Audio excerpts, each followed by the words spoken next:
කතංසු ලබතේ පඤ්ඤං ප්‍රඥාව කෙසේනම් ලැබගම්ද? සාදු සාදු සාදු. නමෝ තස්ස භගවතු අරහතෝ සම්මා සම්බුද්දස්ස. නමෝ තස්ස භගවතු අරහතෝ සම්මා සම්බුද්දස්ස. නමෝ තස්ස භගවතු අරහතෝ සම්මා සම්බුද්දස්ස. ඒවං මේ සුතං ඒකං සමයං භගවා සාවත්ථයං විහෙරති ජේතවනේ අනාථ පිණ්ඩිකස්ස ආරාමේ තත්‍රකෝ භගවා භික්ඛෝ ආමන්තේසි භික්ඛවෝති භදන්තේ තිතේ භික්ඛු භගවතෝ පච්චස්සෝසුං භගවායේ තදවෝච පටිච්ච සමුප්පාදං වූ භික්ඛවේ දේසිස්සාමි තං සුනාථ සාධුකං මනසිකරෝත වාසිස්සාමි තේ එවං භන්තේති කෝ තේ භික්ඛු භගවතෝ පච්චස්සෝසුං භගවායේ තදවෝච ඛතමෝච භික්ඛවේ පටිච්ච සමුප්පාදෝ අවිජ්ජා පච්චයා භික්ඛවේ සංඛාරා සංඛාර පච්චයා විඥානං විඥාන පච්චයා නාම රූපං නාම රූප පච්චයා සලආයතනං සලආයතන පච්චයා භස්සෝ භස්ස පච්චයා වේදනා වේදනා පච්චයා තණ්හා තණ්හා පච්චයා උපාදානං උපාදාන පච්චයා භවෝ භවපච්චයා ජාති ජාති පච්චයා ජරා මරණං ශෝක පරිදේව දුක්ඛ දෝමනස්ස පායාසා සම්භවಂತಿ ඒවමේ තස්ස කේවලස්ස දුක්ඛක්ඛන්දස්ස සමුදයෝ හෝති අයං උච්චති භික්ඛවේ පටිච්ච සමුප්පාදෝ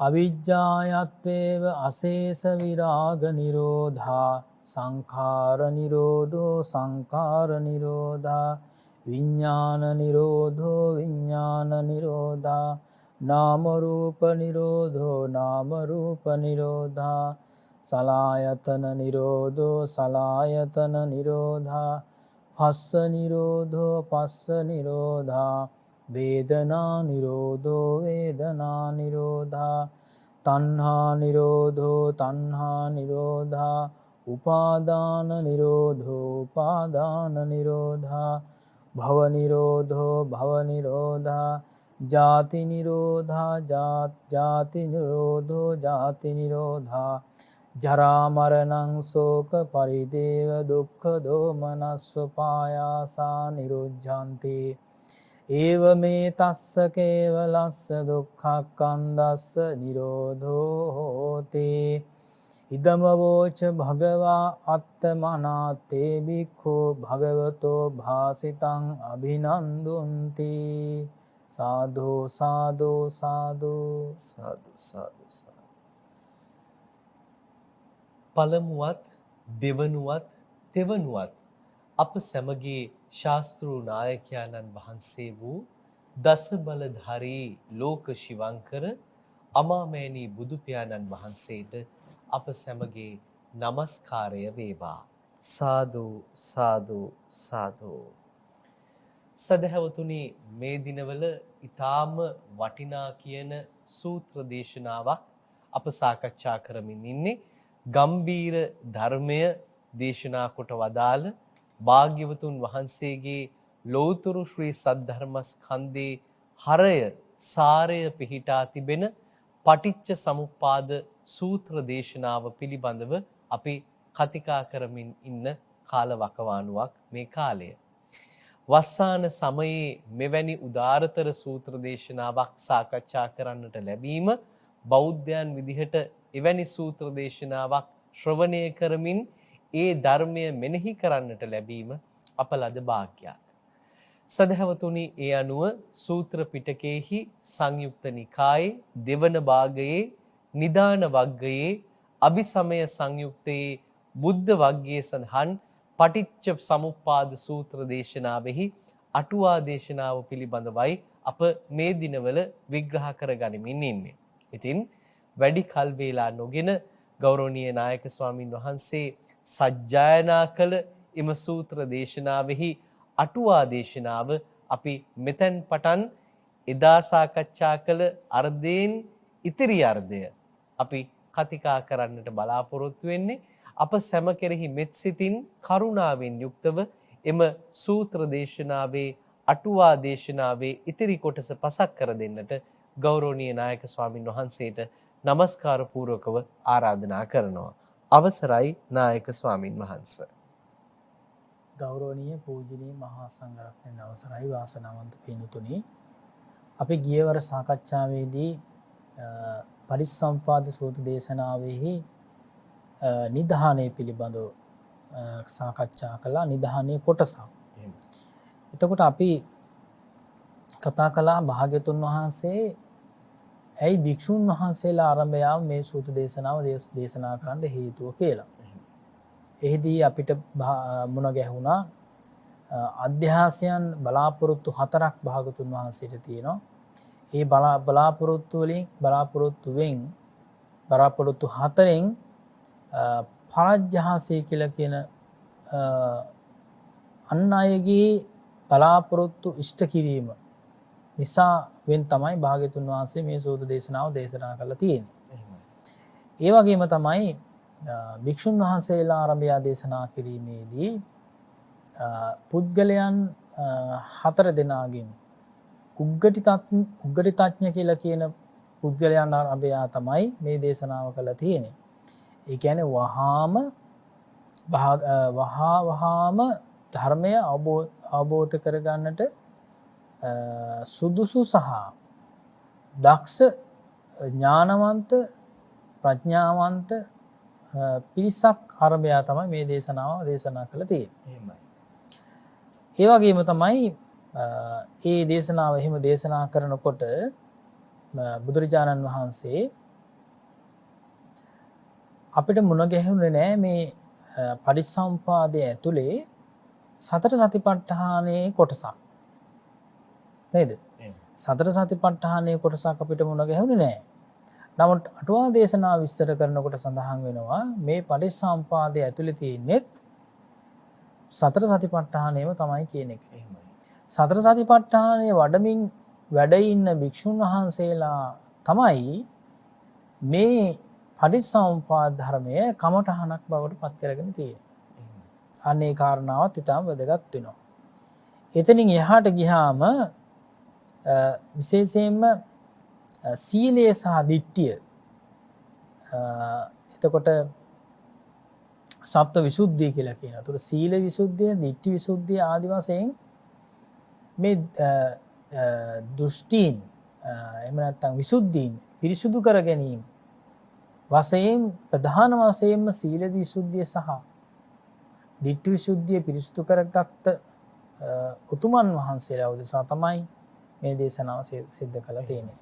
ඒක සුදුසුකමක්. මේ සූත්‍ර දේශනාව ශ්‍රවණය කරන්නට භාග්‍යතුන් වහන්සේකින් අසා දැනගන්නට ඒක සුදුසුකමක්.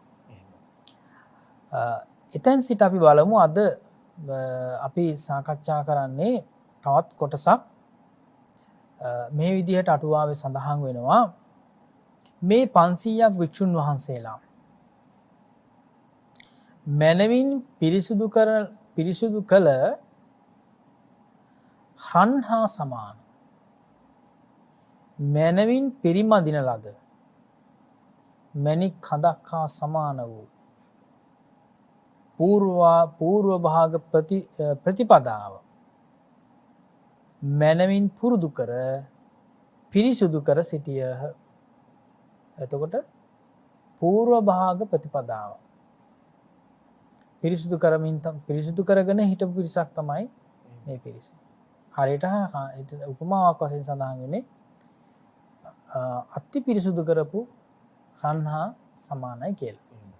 රත්තරන් වගේ පිරිසුදු කරගෙන තමයි සිත පිරිසුදු කරගෙන තමයි හිටියේ කියලා.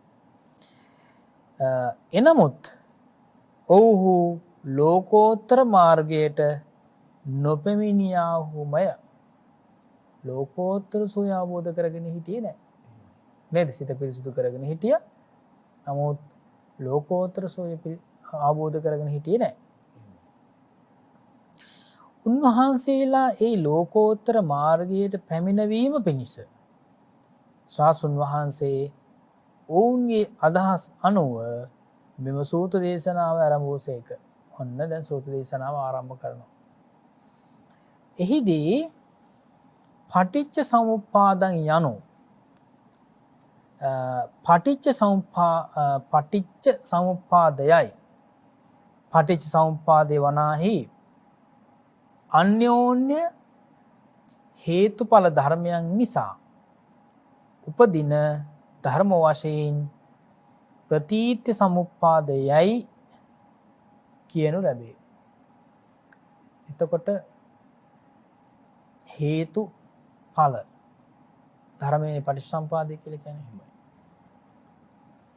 එතකොට මෙතෙන්දී මේ පටිච්ච සමුප්පාද කියලා කියන හේතුඵල කියලා කියන කොටස් දෙක එක් අවස්ථාවකදී හේතුව ඵලයක් බවට පත් වෙනවා.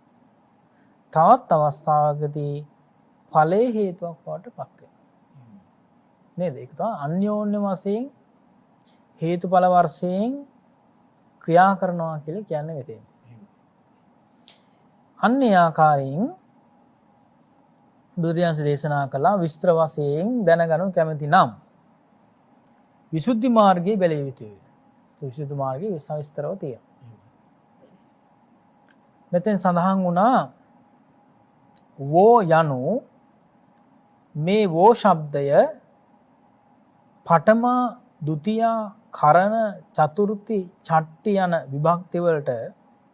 විභක්තිවල පද පූර්ණාර්ථයෙහි යෙදී.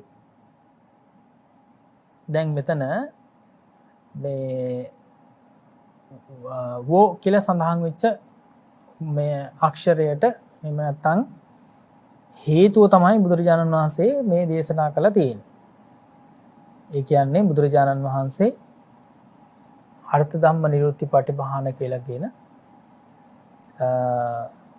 ඒ විදිහට සිව්පිලිසින් ව්‍යාපත් මහා රහතන් වහන්සේලා වැඩ ඉන්නවා. ඒ වගේම තමයි මේ සීළු මහා රහතන් වහන්සේලා ඒ ආකාරයෙන් වැඩ ඉන්න නිසා මේ සූත්‍ර දේශනාව විස්තර කරනකොටත් විශේෂයෙන් මෙතෙන්දී මේ ව්‍යාකරණානුකූලව තමයි අටුවාවේ විස්තර කරන්නේ. ඒක තමයි මේ සඳහන් වෙන්නේ ඒ විභක්ති වලට විශේෂයෙන්ම පූර්වාංගම වෙනවා කියලා. ඊළඟට සඳහන් වෙනවා කච්චි පනවෝ අනුරුද්ධා සමග්ගා සම්මෝදමාන යන තැන පඨමා විභක්තියෙහි යෙදේ. ගච්ඡත භික්ඛවේ පනාවේමිවෝ යන තැන ဒုတိ ය විභක්තියෙහි යෙදේ. නෝ මම සන්තිකේ වත්තබ්බං යන තැන කර්ණ විභක්තියෙහි යෙදේ.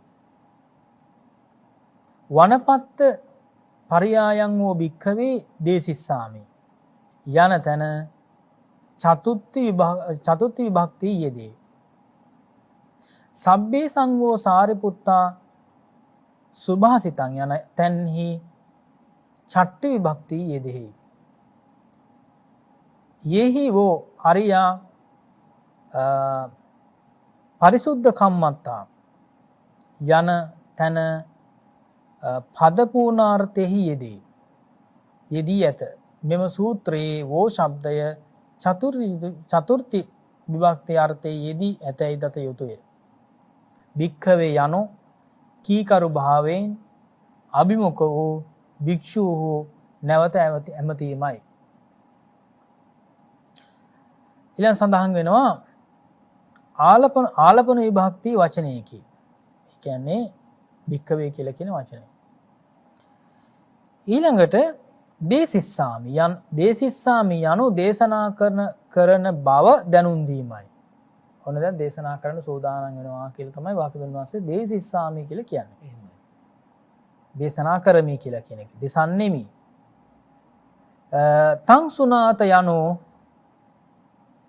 මවිසින් දෙසනු ලබන ඒ ප්‍රතීත සම්පාද දේශනාව මනවින් අසව් යන අර්ථයයි. සාදුකං මනසිකරෝත යන මෙහි සාදුකං යන්න මැනවි මනාව යන එකම තේරුමක් දෙයි. මෙම සාදු ශබ්දය ආයාචන සම්පටිච්චන සම්පහසන හා සුන්දර යන දල්හි කම්ම යන අර්ථෙහි යෙදේ. සාදු මේ බන්තේ භගවා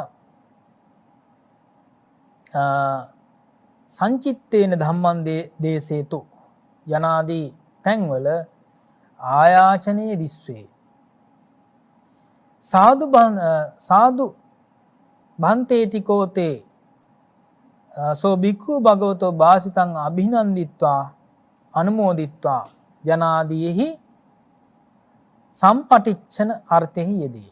සාදු සාරිපුත්තෝ යනාදීෙහි සම්පහන්සනයෙහි යෙදී. දැන් ඔය විදිහට අර සාදු කියලා කියන වචනේ යෙදෙන ආකාරය, යෙදෙන අවස්ථා සහ යෙදෙන ආකාරය තමයි මෙතන සඳහන් වෙන්නේ. ඒ වගේ ලස්සන ගාථාවක් තියෙනවා. සාදු ධම්ම රුචි රාජා. ඒකේ අර්ථය තමයි රජු දහම රුචි කිරීම යහපති. රජුරුවන් යම රජ කෙනෙක් ධර්මයට රුචි කරනවා නම්, ධර්මයට කැමති වෙන කෙනෙක් නම් එයා ඒක ගොඩාක් වටිනවා. ඒ කියන්නේ රජුරුවන්ටත් වටිනවා, රටවැසියන්ටත් වටිනවා. ඒකයි මේ සඳහන් වෙන්නේ. ඉතින් ඔය වගේ මේ ගාථාවේ තියෙන මේ පද හතරම වෙන වෙනම ගත්තොත් එහෙම මේ උත්ෘත පාඨවලට ඉතාම වැදගත්, ඉතාම වටිනවා නේද? මෙතෙන් සඳහන් වෙන එතකොට පළවෙනි එක තමයි ඔන්න රටේ නායකයන්ට හරි රජුරුවන්ට හරි නේද? කාට හරි පේන තැනක, ඒ වගේ කෙනෙක් පේන තැනක හරි මේ විදිහට සඳහන් කරලා තියෙනවා නම් හොඳයි. හොඳ පාඩයක් නේද? රජු දහම රුචි කිරීම යහපති.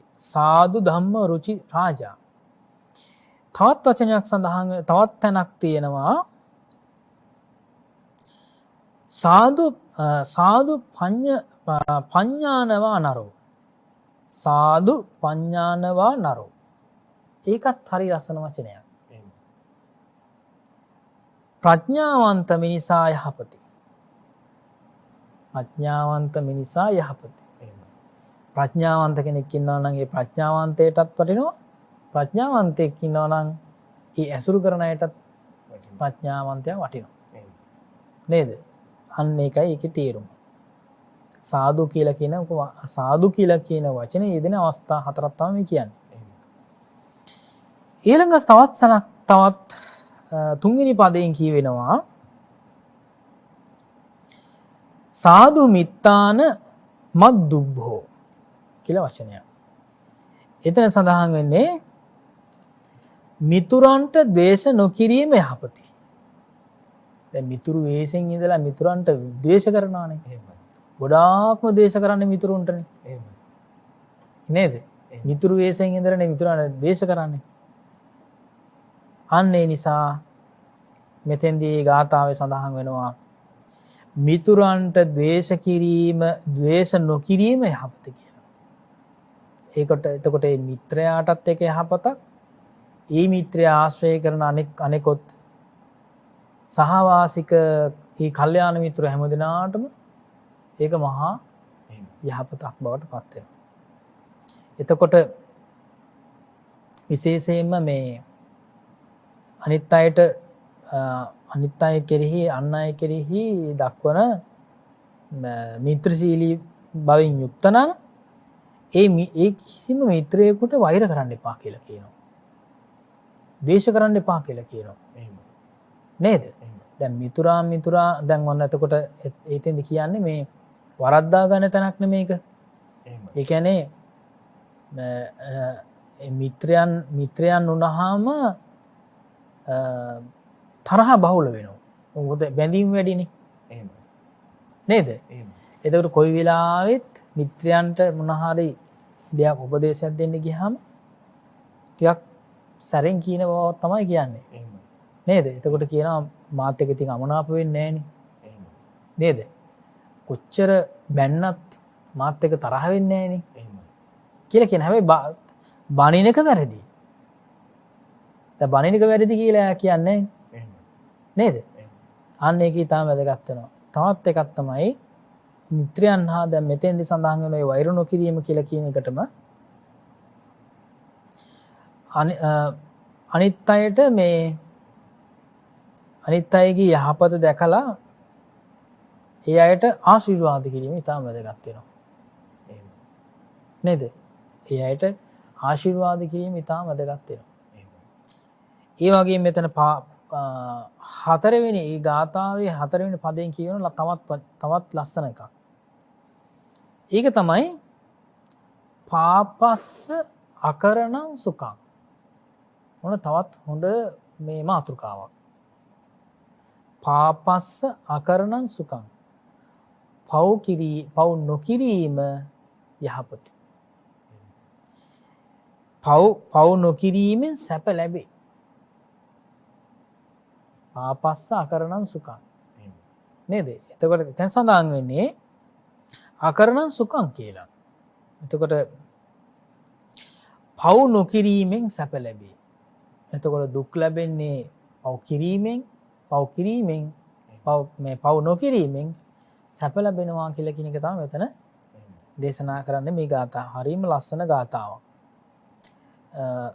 ඒ වගේම මෙතන සඳහන් වෙනවා මේ ගාථාවේ සාදු શબ્දය සුන්දර යහපත් අර්ථයේ යෙදේ කියලා කියන එක තමයි මෙතන සඳහන් වෙන්නේ.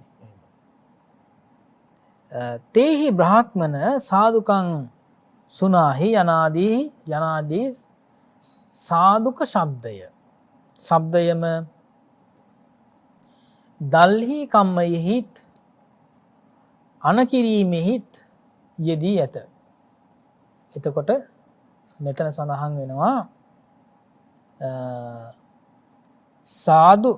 තේහි බ්‍රාහ්මන සාදුකං සුනාහි. එතකොට සඳහන් වෙන්නේ මේ සාදුක ශබ්දය මේ දල්හි කම්මයෙහි අනකිරීමෙහි යෙදේ කියලා. දැන් අපි කියනවා මෙහෙම කරන්නේ නැත්නම් හොඳයි කියලා කෙනෙකුට කියනවා නේද?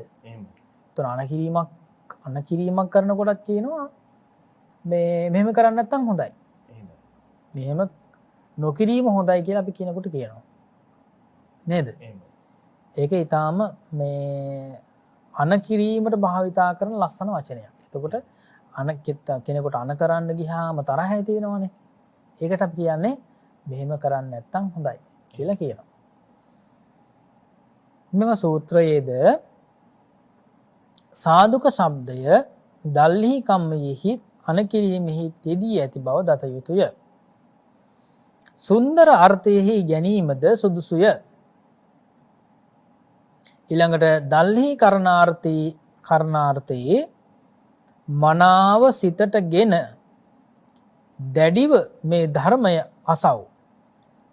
අනකිරීමේ අර්ථයේ මගේ අනින් මේ ධර්මය අසව්.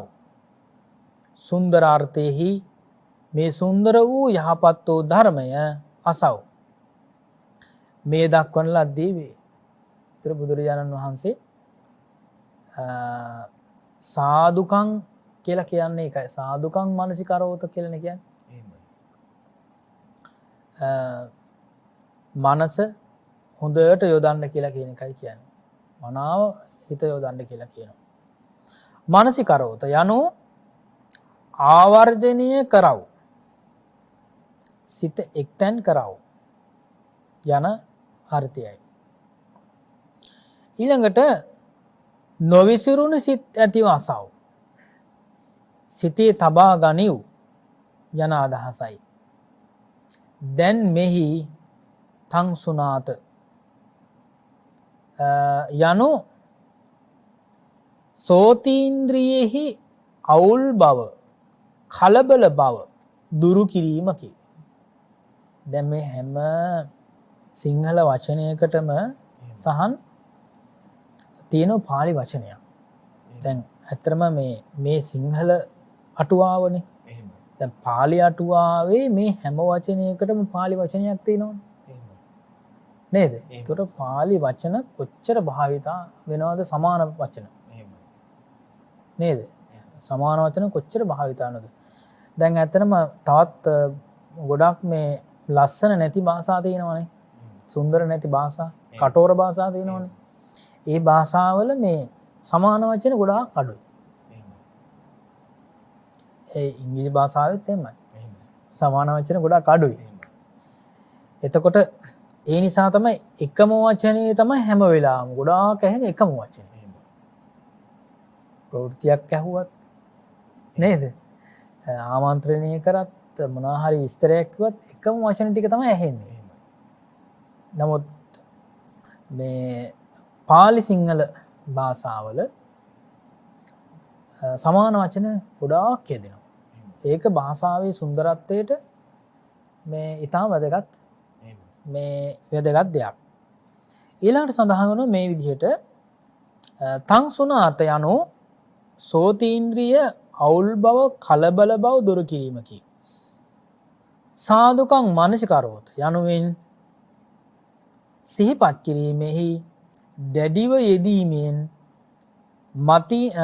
මතීන්ද්‍රිය අවුල් වීම වැළකේ. මෙහි පළමු වැන්නෙන් ව්‍යංජන විපල්ලාස අල්ලා ගැනීම වළක්වන ලදී. ඊළඟට පසුපදයෙන් අර්ථ විපල්ලාස අල්ලා ගැනීම වළකන ලදී. මුල් පදයෙන් ධර්ම ශ්‍රවණයෙහි යොදවයි. ඊළඟට පසුපදයෙන් ඇසූ ධර්මය දැරීම මතක තබා ගැනීම පරීක්ෂා කිරීම ආදිහි යොදවන ලදී. පළමු පදයෙන් ව්‍යංජන සහිත බැවින් මේ ධර්ම ඇසී යුතු යැයි දක්වයි. පසු පදයෙන් අර්ථ සහිත බැවින් මේ ධර්මයේ සිතින් මෙනෙහි කළ යුතු බව දක්වයි. සාදුකං යන පදය මේ පද දෙකෙහිම හෝ යොදා මේ ධර්මය ධර්ම ගාම්භීරත්වයෙන්ද දේශනා ගාම්භීරත්වයෙන්ද යුතු බැවින් මැනවින් අසව්. අර්ථ ගම්භීරත්වය කරව. ප්‍රතිවේද ගාම්භීරත්වයෙන් ද යුතු බැවින් මැනවින් සිහිපත් කරව. එතකොට මෙතන සඳහන් වෙනවානේ අර්ථ ගාම්භීරත්වය කියලා. ඊළඟට දේශනා ගාම්භීරත්වය නේද? එතකොට ආන්නේ ඒ ගාම්භීර භාවය ඇති කිරීම සඳහා තමයි මේ වචන භාවිතා කරලා තියෙන භාග්‍යවතුන් වහන්සේ. ඊළඟට සඳහන් වෙනවා මෙසේ අර්ථ යෝජනාව දැක්විය යුතුයි. මැනවින් සිහිපත් කරව. මෙසේ අර්ථ යෝජනාව දැක්විය යුතුයි. භාසිස්සාමි යනු දේශනා කරන්නෙමි යනුයි. එය අසව් මෙහි ප්‍රතිඥා කරන ලද දේශනාව සංක්ෂිප්ත වශයෙන් නොව විස්තර වශයෙන්ම දේශනා කරන්නෙමි යන අදහස ගෙන දෙයි. මේ පද සංක්ෂිප්ත බව හා විස්තරාත්මක බව ප්‍රකාශ කරන ඒවාය වංගීස තෙරණුව මෙසේ වදාළහ. එතකොට දැන් අපි කිව්වොත් එහෙම මේ යම් කිසි කෙනෙකුට කෙනෙකුට යම් කිසි උපදේශයක් දෙනකොට හරි වැඩක් කරන්න කියලා කිව්වහම නේද? එහෙමයි. එතකොට වැඩක් කරන්න කියලා කිව්වහම මේ වැඩේ කරන්න කියලා විතරයි කියන්නේ. නමුත් භාග්‍යතුන් වහන්සේ දේශනා කරනවා මම මේ වැඩේ කරන්න කියලා කියන එකකින්ම කියන එක විතරක් නෙවෙයි. කරලා ඉවර වෙන්නත් ඕන. එහෙමයි. දැන් ගොඩක් අය ඒක එහෙම පිළිගන්නේ නැහැනේ. එහෙම පිළිගන්නේ නැත්තේ ඇත්තටම අඥානය. එතකොට ඒක මේ ඕක ඉතින් හැමදාම කියනවනේ. නේද? එහෙමයි. හැමදාම ඉතින් ඕක කියනවනේ කියලා මේ කරන්නේ නැතුව ඉන්නවා. එතකොට විශේෂයෙන්ම භාගතුන් වහන්සේ මේ විදිහට දේශනා කළා තියෙන්නේ දේශනා කරනවා වගේම ශ්‍රවණය කරනවා වගේම මේක දරාගෙන ක්‍රියාත්මක කරන්න කියලා කියන එක. නේද? අන්න ඒක. එතකොට වංගී සහමුදුරුවෝ මේ වංගී සහමුදුරුවෝ හරිය දක්ෂයිනේ මේ භාගතුන් වහන්සේ දේශනා කරනකොට අවස්ථා නැවත විස්තර කරන එක. එහෙමයි. ලස්සනට විස්තර කරනවානේ. වංගී සහමුදුරුවෝ මේ විදිහට ගාථාවක් දේශනා කළා තියෙනවා. සංකිත්තේනපි දේසේති විත්තරේනපි භාසති. ඊළඟ සඳහන් වෙනවා සාලිකායිව නිග්ඝෝසෝ පටිභානං උදීරයිති. භාගතුන් වහන්සේ දේශනා කරනකොට සංක්ෂිප්තවත් බුදුරජාණන් වහන්සේ දේශනා කරනවා. විස්තර වශයෙන්ුත් භාග්‍යවතුන් වහන්සේ දේශනා කරනවා. ඊළඟට සැලලිහිණියකට බඳු මීරු හඬින් කියනු කැමති වූ විට මුහුදේ රළමෙන් ප්‍රතිභානේ නැගෙයි. එතකොට සැලලිහිණි හඬින් සැලලිහිණියකට බඳු මියුරු හඬින් කියනු කැමති වූ විට මුහුදේ රළමෙන් ප්‍රතිභානය නැගෙයි. එතකොට මේ මුහුදේ රැල්ල වගේ රැව් පිරි රැව් දෙනවා කියලා අපි කියන්නේ. නේද? ඒක නැවත මතක් වෙනවා. මෙන්න මෙහෙම එකක් කිව්වා නේද? නේද? මෙන්න මෙහෙම දෙයක් කිව්වා නේද කියලා ඒක නැවත දැන් එහෙම නැවත මතක් වෙන්නේ ලස්සන වචන. නේ? ඒ කියන්නේ කැමති නැත්තම් ඒ වචන නැවත මතක් වෙන්නේ නැහනේ. ඒතොර ලස්සන වචන නැවත මතක් වෙනවා. නැවත මතක් වෙනවා. නැවත කියන්න හිතෙනවා. නැවත ඒක සිහි කරන්න හිතෙනවා ලස්සන වචන. මේ අන්න ඒ වගේ තමයි මුහුදු රළ වගේ කියලා කියන්නේ. කියලා මුහුදු රළට කියනවනේ මේ සමුද්‍ර ഘോഷ වෘත්තය කියලා. නේද? සිංහල භාෂාවේ තියෙන්නේ. ඒතොර කවි එක තියෙනවා කවි එක පදයක් ඒ පදේ දිගටම සමුද්‍ර ഘോഷ වෘත්තයෙන් තමයි සකස් කරලා තියෙන්නේ. කියන්නේ මුහුදේ රළ වගේ තමයි ඒක සඳහන් වෙන්නේ. ඉතින් ඒ වගේ මේ නිකන් මේ සාමාන්‍යයෙන් වැවක නේද? වැවකත් රැලි තියෙනවනේ. ඒ වැවක රැලි බොහොම හිමීට තමයි ඇවිල්ලා යන්නේ වගේ වචනක් තියෙනවා. ඒ වගේ භාෂාවලුත් තියෙනවා.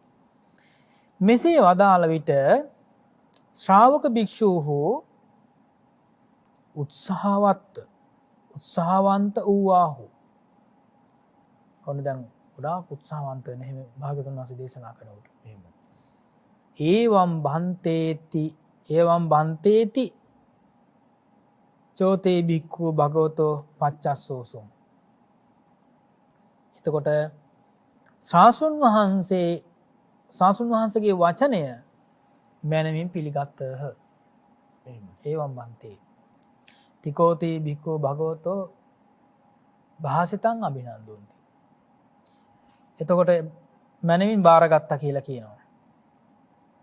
ඉක්බිතියෝ එක්බිති ඔවුන්ට භාග්‍යතුන් වහන්සේ වදාළහ දැන් මෙය කිව යුතුයි මහණෙනි. ප්‍රතීත සමුපාදය කවරේද යනාදී සියලුම සූත දේශනා මෙතනින් දේශනා කළසේක. එතකොට පටිච්චසමුපාද දේශනාවක් කොතනින් හරි දේශනා කරා නම් මෙන්න මේ විදිහට තමයි ආරම්භ කරලා තියෙන්නේ. එහි ඛතමෝච භික්ඛවේ පටිච්චසමුපාදෝ තමන් වහන්සේම පිළිතුරු දෙනු කැමැති විමසීමකි. එතකොට මේ භාග්‍යතුන් වහන්සේ තමන් වහන්සේම කැමති වෙනවා මෙන්න මේ විදිහට දේශනා කළොත් හොඳයි කියලා. ප්‍රශ්න විචාරීම් ක්‍රම පහකි. හොඳද? ප්‍රශ්න විචාරණ ක්‍රම පහක් තියෙනවා කියලා කියනවා. එහෙමයි. පළවෙනි එක තමයි අදිට්ඨ ජෝතනා පුච්චාව. දිට්ඨ සසන්දනා පුච්චාව. විමති ඡේදනා පුච්චාව. අනුමති පුච්චාව සහ කතේ කුතම්යතා පුච්චාව. කතේ කුතම්යතා පුච්චාව කියලා ප්‍රශ්න විචාරණ ක්‍රම 4ක් තියෙනවා.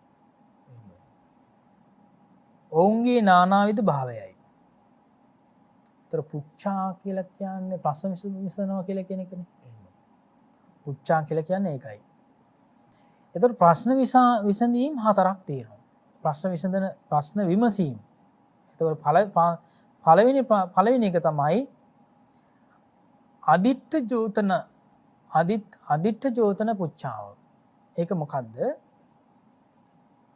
ස්වභාවයෙන්ම නොදත් නොදුටු අසමාන වූ තීරණය නොකළ විස්තර නොකළ අප්‍රකට ලක්ෂණ සහිත යම් කාරණයක් ඔහුට දැනගැනීමට දැක ගැනීමට සමාන කිරීමට තීරණය කිරීමට විස්තර කිරීමට ප්‍රකට කිරීමට ප්‍රශ්න විචාරයි. මේ ප්‍රශ්න අදිට්ඨ ජෝතනා පුච්චාව. ඒ කියන්නේ දැකලත් නැහැ. අදිට්ඨ කියලා කියන්නේ දැක්කේ නැහැ කියන එකනේ. එහෙමයි. ඊළඟට ජෝතනා. ඒ කියන්නේ මේ හටගෙන නැහැ කියලා කියන එක. එහෙමයි. නේද? ඒ කියන්නේ ඉපදිලා නැහැ. එහෙමයි. මතුවෙලා නැහැ. ඒක විස්මතු වෙලා නැහැ, ප්‍රකට නැහැ. එහෙමයි. ඒ ප්‍රකට නැති දෙයක් අහන්න උත්සාහ කරනවා නම් ඒකට තමයි අදිට්ඨ ජෝතනා පුච්චාව කියලා කියන්නේ. එහෙම ප්‍රශ්න විචාරීමේ එක ක්‍රමවේදයක්. එහෙමයි. ඒක අපිට උදාහරණ වශයෙන් අපිට මේ විශේෂයෙන්ම ඉතාම වැදගත් වෙනවා. නේද? එහෙමයි. අපි සාමාන්‍යයෙන් නීතිමය වශයෙන් ගත්තාම නේද? නීතිමය වශයෙන් යම්කිසි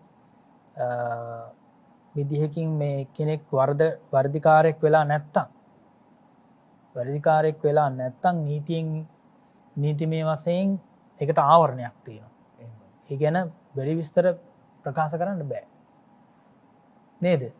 එහෙම නැත්නම් ඒක අභූත චෝදනාවක් වෙනවා. නේද? ඒක වැරද්දක්. ඉතින් ඒ නිසා ප්‍රශ්න විචාරණ කොට අන්න එහෙම පරිස්සම් වෙන්න ඕනේ. ඊළඟ සඳහන් වෙනවා දිට්ඨ සසන්දනා පුච්චාව. ඊළඟ ඒ කියන්නේ ස්වභාවයෙන්ම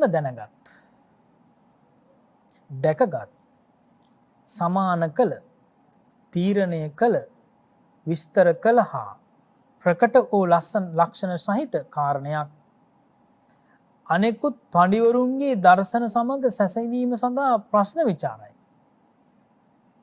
එතකොට අනෙකුත් පඬිවරුන්ගේ දර්ශන සමග සැසඳීම සඳහා ප්‍රශ්න විචාරයි. මෙය දිට්ඨ සංසන්දනා පුච්චාව නම් වෙනවා. එතකොට ඒකත් අපිට ඉතාම වැදගත් වෙනවා. ඒක මේ කරුණු කාරණා සහිතව කරුණු කාරණා සංසන්දනාත්මකව නේද? ඒ අරයා මෙහෙම කියලා තියෙනවා, අර දාර්ශනිකයා මෙහෙම කියලා තියෙනවා, අර සාසුන් වහන්සේ මෙහෙම කියලා තියෙනවා. එහෙමයි. නේද? එහෙම නැත්නම් තවත් කෙනෙක් මෙන්න මෙහෙම කියලා තියෙනවා. කියලා නැත්නම් තමයි අර පළවෙනි ප්‍රශ්නේ විචාරණ ක්‍රමය. දෙවන ප්‍රශ්න විචාරණ කරන මේ තමයි යම් කිසි දෙයක් දැකලා සිද්ධ වෙලා තියෙනවා නම් එහෙම ප්‍රශ්න විචාරන්න පුළුවන්. ඒක තමයි ඒ විදිහට දිට්ඨ සංසන්දනා පුච්චාව කියලා කියන්නේ. ඊළඟට විමති ඡේදනා පුච්චාව කවරේද? ස්වභාවයෙන්ම සැක සහිත වූ විමති සහිත වූ සැක උපදවන්නා වූ යම් කාරණයක් වේද? එය එසේද? එසේ නොවේද? කවරාකාරද? ආදී වශයෙන් සැක සංකා සහිත වේද? එහි සැක දුරු කර ගැනීම සඳහා ප්‍රශ්නයක් විමසයි. මේ ප්‍රශ්න විමති ඡේදනා පුච්චාව නම් වේ. එතකොට සැක දුරු කර ගැනීම සඳහා ප්‍රශ්න විචාරන්න පුළුවන්. එහෙමයි. නේද? එහෙමයි. එතකොට මෙන්න මෙහෙම වෙලා නැල්ලු නේද? නේද? මෙන්න මෙහෙම වෙලා තියනවලු නේද? එහෙමයි. ප්‍රශ්නේ ඇවිල්ලා මේ දන්නවා ඒක තියාගෙන අහනවා. නේද? නමුත් ඒක විමතියට කාරණයක්. විමතියට කාරණයක් ඒක සැක සහිතයි. ඒ සැක දුරු කර ගැනීම වෙනුවෙන් ප්‍රශ්න විචාරණයක තමයි විමති ඡේදනා මේ පුච්චාව කියලා කියන්නේ. ඒක හතරවෙනි ප්‍රශ්න විචාරණ ක්‍රමය. ඊළඟ සඳහන් වෙනවා අනුමති පුච්චාව කවරේද? භාග්‍යතුන් වහන්සේ භික්ෂුන් වහන්සේලාගේ අනුමැතිය ලබා ගනිමින් ප්‍රශ්න විමසනසේක. මහණෙනි, නුඹලා කුමක් සිතන්නේහුද? රූපේ නිට්ටයද? රූපේ අනිත්‍යද? ස්වාමීනි, රූපය අනිත්‍යයි. කුමක් අනිත්‍ය නම් ඒ දුකද සැපද? ස්වාමීනි, යමක් අනිත්‍ය නම් ඒ දුකකි. යමක් අනිත්‍ය නම් දුක නම් පරිණාමයට පත්වේ නම් මෙය මගේය. මේ මම වෙමි. මේ මගේ ආත්මයයි යනුවෙන් සැලකිය හැකිද? ස්වාමීනි, එසේ සැලකිය නොහැකි. මේ අනුමත පුච්චාව නම් වේ. එතකොට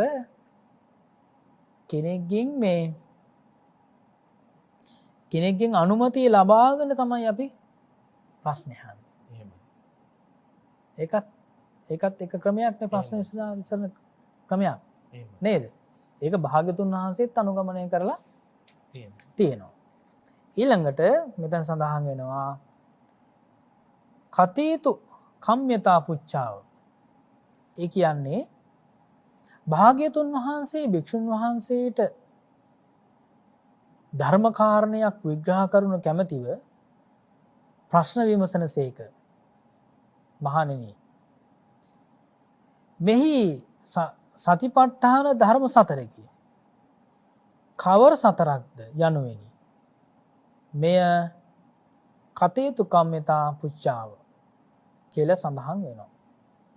එතකොට ඒ ක්‍රමය තමයි භාග්‍යතුන් වහන්සේ අනුගමනය කළා තියෙන ඒ විදිහට භාග්‍යතුන් වහන්සේ ධර්ම කාරණයක් විග්‍රහ කරනු කැමැතිව ප්‍රශ්න විමසනසේක. මහණෙනි, මෙහි සතිපට්ඨාන ධර්ම හතරකි. කවර හතරක්ද කියලා අහනවා. දැන් භාග්‍යතුන් වහන්සේ දැනගෙන නේද? හරියටම හතරක් කියලා දැනගෙන ඒ විදිහට ප්‍රශ්නේ අහනවා. ඒ විදිහට අහන්න පුළුවන් ප්‍රශ්න විමසන්න පුළුවන්. අන්න ඔය විදිහට එතෙන්දි සඳහන් වුණා ප්‍රශ්න විමසන කාරණා 5ක් ගැන. මේ ආකාර 5ක් ගැන ඒක ඊටාම අපිට වැදගත් වෙනවා. ප්‍රශ්න අහන කෙනෙක් ගොඩාක් කරන්නේ නේද? හැමෝටම හැම දෙයක්ම ප්‍රශ්නයක් නේ. ඒ නිසා ඒක දැනගන්න එක වැදගත්. මේ බුදුවරුන්ට මුලින් පැවසූ ප්‍රශ්න ක්‍රම තුන නැත. බුදුරජාණන් වහන්සේලා අනුගමනය කරන්නේ නැති ක්‍රම තුනක් තමයි මේ පළමුවෙන් සඳහන් වෙන්නේ. එතකොට කුමක් නිසාද බුදුවරුන්ගේ දේශනාවෙහි ඒකාන්තයෙන් මිදීමට හේතු වන සංකත වූ හෝ අසංකත වූ හෝ නොදන්නා ලද බැබලීමට නොපත් වූ අසමාන වූ තීරණය කළ නොහැකි අප්‍රකට විස්තර කළ නොහැකි ධර්ම කරුණක් තුන් කල්හිම නැත. තුන් කාලයේම අතීතයේත් නැහැ, වර්තමානයේත් නැහැ, අනාගතයේත් නැහැ. අවබෝධ කරගත නොහැකි ධර්මයක් නේද? ඒ කියන්නේ අවබෝධ කරගත හැකි ධර්මයක් නිසා තමයි බුදුරජාණන් වහන්සේ ඒ ප්‍රශ්න ඒ ආකාරයට විමසන්නේ නැත්තේ නේද? එතකොට විශේෂයෙන්ම මෙතෙන්දි පැහැදිලි කරගන්න අපිට අවශ්‍ය වෙනවා ඒ විශේෂයෙන් බුදුරජාණන් වහන්සේලා අනුගමනය කරන ඒ ප්‍රශ්න විචාරීමේ ක්‍රමත් එක්ක එහෙම වෙන්න ඇති ඒව නැහැනේ නේද? ඒ ත්‍රිපිටකයේ කොතනකවත් නැහැ මේ අනුමානයෙන් කියලා තියෙන වචන. නේද? මෙහෙම වෙන්න ඇති. දැන් මෙහෙම වුණා කියලා තියෙනවා මිසක් අතීතයේ මෙන්න මෙහෙම දෙයක් වුණා. අතීතයේ මෙහෙම වෙන්න ඇති. නේ? දැන් ගොඩාක් පරිේෂණ ග්‍රන්ථ තියෙනවා. ගොඩාක් මහ ලොකුවට තියෙනවනේ පරිේෂණ ග්‍රන්ථ. නේද? ඒ ග්‍රන්ථවල සම්පූර්ණයෙන්ම තියෙන්නේ පරිේෂණ මට්ටමේ තියෙන වචන. එහෙමලු. මෙහෙම වෙලා තියෙනවලු. නේද? දැන් අපි කියන්නේ මේ විශේෂයෙන්ම විවාහාරයෙන් එන තොරතුරු. නේද? ඉතින් ඒ නිසා ඒ දේවල් පිළිබඳව දැන් මේ බෙහෙත දුන්නාම සනීප වෙනවලු. නේද? එතකොට දොස්තර මහත්තයා කියන මේ ටික බිව්වහම සමහරට හොඳ වෙයි. සමහර විට හොඳ වෙයි. සමහර විට හොඳ වෙන ධර්මයක් නෙවෙයි බුදුරජාණන්සේගේ ධර්මය. බුදුරජාණන්සේගේ ධර්මය හරියටම රෝගය හොයාගෙන නිට්ටාවටම සුවන ධර්මයක් තමයි බුදුරජාණන්සේගේ ධර්මය. ඒ නිසා අනිත් සාසුන් වහන්සේලා කියලා තියෙන ඒ වගේ ගොඩාක් කාරණාවල සඳහන් වෙන්නේ මෙහෙම වෙන්න පුළුවන්. මෙහෙම වෙන්න පුළුවන් කියලා කොච්චරවත් වචන සඳහන් වෙනවා. නේද? ඉතින් ඒ නිසා බුදුරජාණන් වහන්සේගේ මේ බුද්ධ භාෂිතය තුළ ශ්‍රී මුක දේශනාව තුළ අවිනිශ්චිත වචන සඳහන් වෙන්නේ නැහැ. ආන්න ඒ නිසා තමයි ප්‍රශ්නයක් අහනකොට වුණත් ඒ ප්‍රශ්නය තුළ වුණත් සැකයක් විමතියක් නැත්තේ. ඉතින් ඒ නිසා ඊටම වැදගත් වෙනවා මේ අපි සාකච්ඡා කරපු ධර්ම කාරණා ටික අපේ අවබෝධය වැඩි කර ගැනීම සඳහා. එහෙමයි. නායක ස්වාමීන් වහන්සේ අති දීර්ඝ අටුවා දේශනාවක් පටිච්ච සමුප්පාද සූත්‍ර දේශනාවට අදාළව තිබෙන බව අප සඳහන් කළා. අදත් කාලය හරස් වෙනවා අපට. නමුත් මෙය ඊටාම සරලවත් ඒ වගේම හරවත්වත් පැහැදිලි කර දීම අපගේ යුතුයකම. ඒ නිසාම අපි කල් අරගෙන මෙහි තව පියවරක් දෙකක් ඉදිරියට යන්න බලාපොරොත්තු වෙනවා. අද දවසේදී කාලය නිමාවටපත් වුණත් මේ සූත්‍ර දේශනාව දේශනා කළයින් පසුව අනද ස්වාමින් වහන්සේ බුදු පියාණන් වහන්සේට කියනවා පටිච්ච සමුප්පාද දේශනාව මට පහසුවෙන්ම වැටහුණා කියලා. බුදු පියාණන් වහන්සේ අනද මාහිමියන් අමතලා කියනවා එහෙම කියන්න එපා ආනන්ද, මේ පටිච්ච සමුප්පාද සූත්‍ර දේශනාව ඊටාම අසීරු දේශනාවක් ධර්ම කොටාශයක් කියලා. ඉතින් බුදු පියාණන් වහන්සේම එය ස්වයංභූත ඥාණයෙන් අවබෝධ කරගෙන අපිට දේශනා කරලා තියෙන්නේ එය පහසුවෙන් අපිට කොයි විදිහටද අවබෝධ කරගන්න පුළුවන් කියන කාරණාවත් පැහැදිලි කර දෙමින්, නමුත් අති දීර්ඝ සූත්‍ර දේශනාවක්, අති ගැඹුරු සූත්‍ර දේශනාවක් අපිටත් යම්කිසි ලෙසකින් ගැඹුරක් දැනේවි. එය සරලව පැහැදිලි කරගන්නට මෙය අවධානයෙන් අහගෙන ඉඳලා අවධාරණය කරගමු කියලා අපි මතක් කරනවා. එසේනම් මෙහි ඉදිරි පියවරක් මීළඟ දවසේදීත් ගෙනීමේ බලාපොරොත්තුවෙන් අද දවසේදී වැඩසටහන නිමාවට පත් කරන්න සූදානම් වෙන්නේ.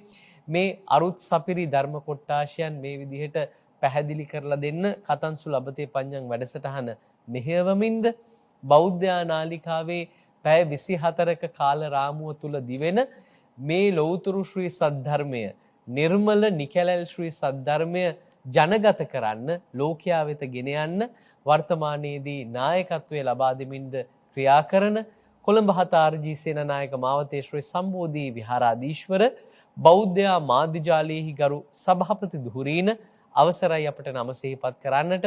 පූජනීය බොරලන්දිය වජිරඥාන නායක ස්වාමින් වහන්සේ ඔබ වහන්සේ සිද්ධ කරන මේ උදාරතර ශාසනික සේවාවේ කුසල් බෙලෙන් ඔබ වහන්සේ විසින් සිදු කරන මේ මහා සමාජීය මෙහෙවරෙහි අපමණ පින් බෙලෙන් ඔබ වහන්සේ ප්‍රාර්ථනා කරන පරිපූර්ණ නිවීම පිණිසම මේ කුසල සම්භාර ධර්මයන් එකලෙසම හේතු වේවා, වාසනාව වේවා කියලා අප ඊට සිතින් ප්‍රාර්ථනාවන් එක් කරනවා. සාදු සාදු සාදු. එසේනම් අද දවසේදී අපි සජීව වැඩසටහනින් සමුගන්නවා. ඔබ සියලු දෙනාටම කායිකවත් මානසිකවත් සුවය සපිරුණු ප්‍රඥාවන්ත වූ අනාගතයකට ආශිර්වාද ඔබ සැමට සම්මා සම්බුදු සරණයි. කතන්සු ලබතේ පඤ්ඤං ප්‍රඥාව කෙසේනම් ලැබගම්ද?